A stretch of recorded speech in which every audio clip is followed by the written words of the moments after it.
ഇന്ന് എൻ്റെ കയ്യിൽ ഫ്രഷ് വെജിറ്റബിൾസ് ഒന്നും ഇല്ലാത്തത് കൊണ്ട് ഞാൻ ഫ്രോസൺ ഒക്ര കൊണ്ട് ചോറിനൊരു സൈഡ് ഡിഷ് ശരിയാക്കാമെന്ന് കരുതി ഒരു മെഴുകുവരട്ടിയാണ് റെഡിയാക്കുന്നത്. ഇത് ഫ്രോസൺ ഒക്രയാണ്. ഒക്രയ്ക്ക് ഒരുപാട് ഗുണങ്ങളുള്ളതാണ്. ഇന്ന് ഇതാണ് ശരിയാക്കുന്നത്. ഇതെങ്ങനെയാണ് ശരിയാക്കുന്നതെന്ന് കാണിച്ചു തരാം. ഫ്രോസൺ നമ്മൾ ഏത് ഫ്രോസൺ സാധനങ്ങൾ എടുത്താലും കുറച്ച് സമയം ഒന്ന് പുറത്ത് വെച്ച് അത് കുറച്ചൊന്ന് മെൽറ്റ് ആവണം. അതിന് ശേഷം നമ്മൾ കുക്ക് ചെയ്യാൻ തുടങ്ങാവൂ.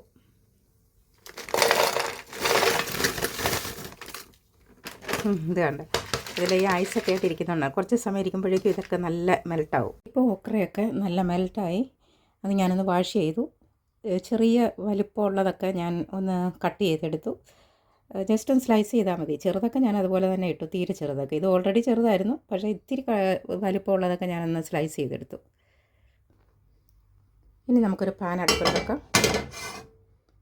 ഇതിൽ കുറച്ച് വെളിച്ചെണ്ണ ഒഴിക്കുക. വെളിച്ചെണ്ണയാണ് നമുക്ക് ഈ മെഴുക്ക് പുരട്ടി ഉണ്ടാക്കാൻ കൂടുതൽ ടേസ്റ്റ്. ഇതിലേക്ക് ഞാൻ ഒരല്പം കോക്കനട്ട് സ്ലൈസ് ചെയ്തത്, ഫ്രഷ് കോക്കനട്ട്. അധികം മൂക്കൊന്നും വേണ്ട, ജസ്റ്റ് ഒന്ന് വഴന്ന് വന്നാൽ മതി.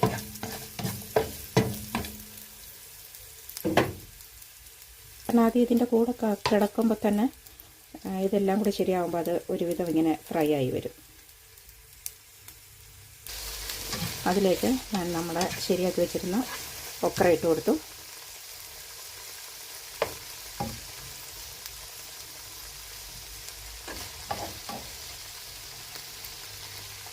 അതിലേക്ക് ഞാൻ കുറച്ച് കൊച്ചുള്ളി ഇട്ടു. ചെറുതായിട്ട് സ്ലൈസ് ചെയ്ത ചെറിയ ഉള്ളി, അതിനോടൊപ്പം കുറച്ച് മാത്രം പച്ചമുളക്. ഇനി ഇതിനാവശ്യത്തിനുള്ള മഞ്ഞൾപ്പൊടി, കുറച്ച് കുരുമുളക് പൊടി, ആവശ്യത്തിനുള്ള ഉപ്പ്,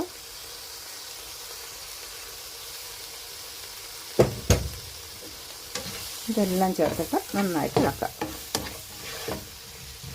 ഇത് നമുക്കൊന്ന് തുറന്ന് നോക്കാം. ആവിയൊക്കെ വന്നു തുടങ്ങി.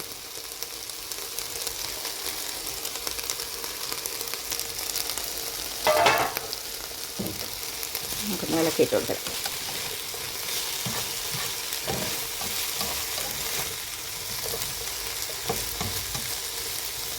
അതിൻ്റെ കളർ നമുക്ക് ഇതിന് മുളക് പൊടി ചേർക്കേണ്ട ആവശ്യമില്ല. നമ്മൾ ഇതിന് ഇച്ചിരി പെപ്പർ പൗഡറും മഞ്ഞൾ പൊടിയും ശകലം പച്ചമുളകും അത്രയും മാത്രമേ ഉള്ളൂ ഇതിനെ നമ്മൾ സ്പൈസായിട്ട് ചേർക്കുന്നത്. ആ സ്പൈസിൽ ഇത് നല്ല ടേസ്റ്റാണ്. ഇതിപ്പോൾ ശരിയായിട്ടുണ്ട്. ഇത് നമുക്ക് നല്ല ഭംഗിയായിട്ട് കാണാൻ തന്നെ എന്തൊരു ഭംഗി. ഇതിനപ്പോൾ കഴിക്കാൻ എന്തായിരിക്കും, നല്ല ടേസ്റ്റാണ്. ഈ വെണ്ടയ്ക്ക ഇഷ്ടപ്പെടുന്നവർക്ക് പറ്റിയൊരു മെഴുക്ക് പുരട്ടിയായത്. ഇതിപ്പോൾ ഇതിനിടയ്ക്ക് ഞാൻ 1-2 പ്രാവശ്യം ഇതൊന്ന് ഇളക്കി ഇട്ട് കൊടുത്തിരുന്നു. നമ്മൾ ഇടയ്ക്കൊന്ന് ഇളക്കി ഇട്ട് കൊടുക്കണം, അതിൽ അടിഭാഗം അങ്ങ് കരിഞ്ഞു പോകും. ഇതിപ്പോൾ റെഡിയായി. നോക്കേ, ഇത്രയും മതി. ഇതിപ്പം കറക്റ്റ് പരുവാണ്. ഇനി ഇത് നമുക്ക് അടച്ചു വയ്ക്കാം.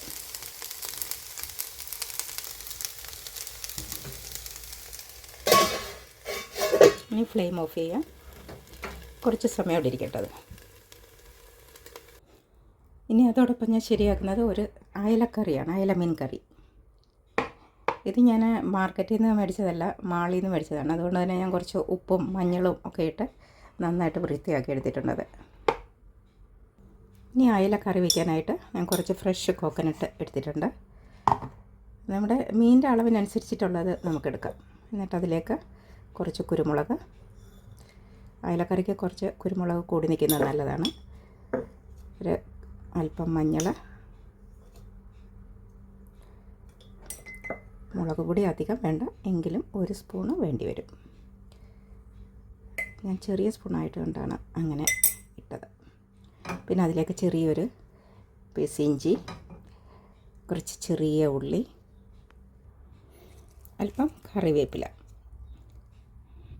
അതോടൊപ്പം തന്നെ കുറച്ച് ഉപ്പും കൂടെ ചേർത്താൽ നല്ലതായിട്ട് വേഗം അരഞ്ഞ് കിട്ടും. ഇനി ഇതെല്ലാം കൂടെ നമുക്ക് നന്നായിട്ട് അരച്ചെടുക്കാം. അതിലേക്ക് കുറച്ച് വെള്ളം ഒഴിച്ചു. ഇപ്പോൾ ഇത് അരച്ചെടുത്തിട്ടുണ്ട്. നമ്മൾ ഇളക്കി നോക്കുമ്പോൾ തന്നെ അറിയാം നമ്മുടെ മീനിൻ്റെ ക്വാണ്ടിറ്റി അതിന് ഫിഷ് എന്തോരം ഉണ്ട്. ആ മീനിൻ്റെ ക്വാണ്ടിറ്റി അനുസരിച്ചിട്ടുള്ള വെള്ളം ചേർത്തിട്ട് ഇതിലേക്ക് ബാക്കിയുള്ള സാധനങ്ങളും കൂടെ ചേർക്കണം. അതിലേക്ക് കുറച്ച് കുടംപുളി ഇട്ടു, കുറച്ച് തക്കാളി ഇട്ടു, കുറച്ച് പച്ചമുളക്, ഒരു അല്പം ഇഞ്ചി. ഓൾറെഡി ഞാൻ ജിഞ്ചർ അതിനകത്ത് അരച്ചിട്ടുണ്ടായിരുന്നു, പിന്നെ ഞാൻ ചെറുതായിട്ട് ഇച്ചിരി ഒന്ന് കൊത്തിപ്പൊടിച്ചതിനകത്ത് ഇട്ടിട്ടുണ്ട്. അതോടൊപ്പം തന്നെ കുറച്ച് കറിവേപ്പില. ഇതെല്ലാം ഇട്ട് നന്നായിട്ടൊന്ന് ഇളക്കി ഇനി ഇത് നമുക്ക് ഒന്ന് തിളയ്ക്കട്ടെ.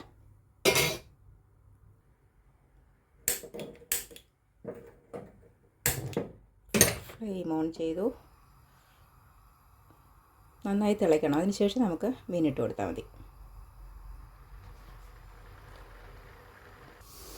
കുറച്ച് ഉപ്പും കൂടി ആഡ് ചെയ്ത് കൊടുക്കാം. അരപ്പിൽ ഉപ്പ് ചേർത്തത് കൊണ്ട് തന്നെ ഇപ്പം വളരെ കുറച്ച് ഉപ്പ് മാത്രം ആഡ് ചെയ്താൽ മതി. അടച്ച് വയ്ക്കാം. ഇതിപ്പോൾ തിളയ്ക്കാൻ തുടങ്ങിയിട്ടുണ്ട്.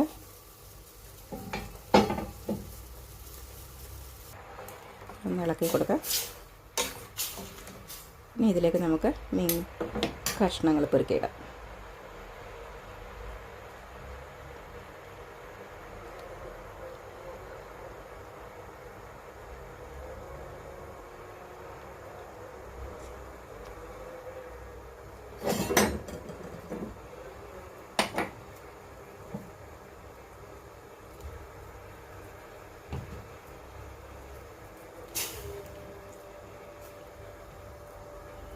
ഇത് അയലമീൻ ആയതുകൊണ്ട് തന്നെ ഇതിൻ്റെ തലഭാഗത്തോടു കൂടി എടുത്തിട്ടുണ്ട്.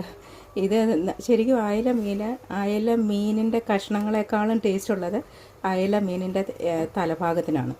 അതുകൊണ്ടാണ് അയലമീൻ്റെ തലയോടുകൂടി തന്നെ ഉപയോഗിക്കണമെന്ന് പറയാറുള്ളത്. ഇതൊന്ന് ഇളക്കി കൊടുക്കാം. ഇപ്പോൾ ഇതിൻ്റെ വെള്ളമെല്ലാം പാകമാണ്. നമ്മൾ കൂടുതൽ തീ കൂട്ടി വയ്ക്കുക. തിളച്ച് കഴിഞ്ഞാൽ ഒരു മീഡിയം തീയിൽ വെച്ചിട്ട് ഇത് കറിയാക്കി എടുക്കാം.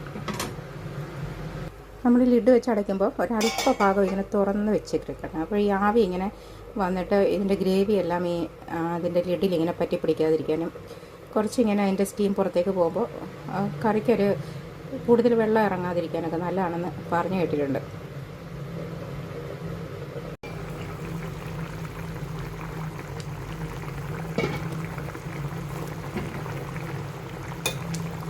നല്ല കളറും ആ ഗ്രേവി നോക്കിയേ. ചോറിനകത്തൊക്കെ ഒഴിച്ച് കഴിക്കാൻ പറ്റിയ അയലക്കറി. ഇനി നമുക്കിതിൻ്റെ ഉപ്പും പുളിയും എല്ലാം ഒന്ന് നോക്കാം. ഉപ്പ് മാത്രമേ ഉണ്ടായിരുന്നുള്ളൂ, അല്പം കൂടി വേണ്ടിയിരുന്നു. പുളിയെല്ലാം പാകമാണ്. ആ കുടംപുളിയും കുറച്ച് ടൊമാറ്റോ ഞാൻ ഒരു മീഡിയം ടൊമാറ്റോയുടെ പകുതി എടുത്തുള്ളൂ, കുടംപുളി ഇട്ടതുകൊണ്ട്. കുറച്ച് സമയം കൂടെ ഒന്ന് തിളക്കട്ടെ, അപ്പോഴേക്കും മീൻ റെഡിയാവും.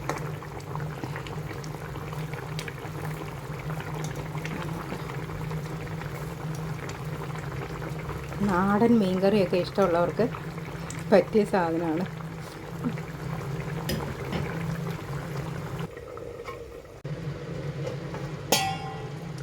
ഇപ്പോൾ ഈ കറി റെഡി ആയിട്ടുണ്ട്. ഇത് കണ്ടാൽ നമുക്ക് ചോറ് കഴിക്കാൻ തോന്നില്ലേ? അതിലേക്ക് താല്പര്യമുണ്ടെങ്കിൽ, ഇഷ്ടമാണെങ്കിൽ മാത്രം ഒരല്പം പച്ച വെളിച്ചെണ്ണ ഒഴിച്ചു കൊടുക്കുക. അത് ഇഷ്ടമുണ്ടെങ്കിൽ മാത്രം മതി, വളരെ കുറച്ച് മതി. ഇപ്പോൾ ഫിഷ് കറി റെഡിയായി. നല്ല നാടൻ ഉച്ചഭക്ഷണമൊക്കെ ആഗ്രഹിക്കുന്നവർക്ക് പറ്റിയ കറിയാണ്. ഇപ്പോൾ ഇത് റെഡി ആയിട്ടുണ്ട് കംപ്ലീറ്റ്. അതിൻ്റെ ആ ഒരു കറിയൊക്കെ കുറുകി നന്നായിട്ടുണ്ട് കറി.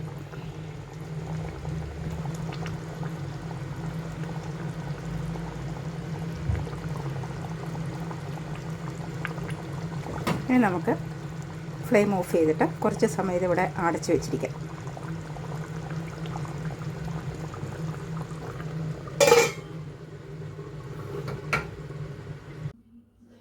ഇനി ഞാൻ ഭക്ഷണം എടുക്കുകയാണ്. നല്ല കുത്തരിയുടെ ചോറ്, നല്ല കുത്തരി ചോറും അയല മീൻ കറി വെച്ചത്. നല്ല സൂപ്പർ കറിയാണ്.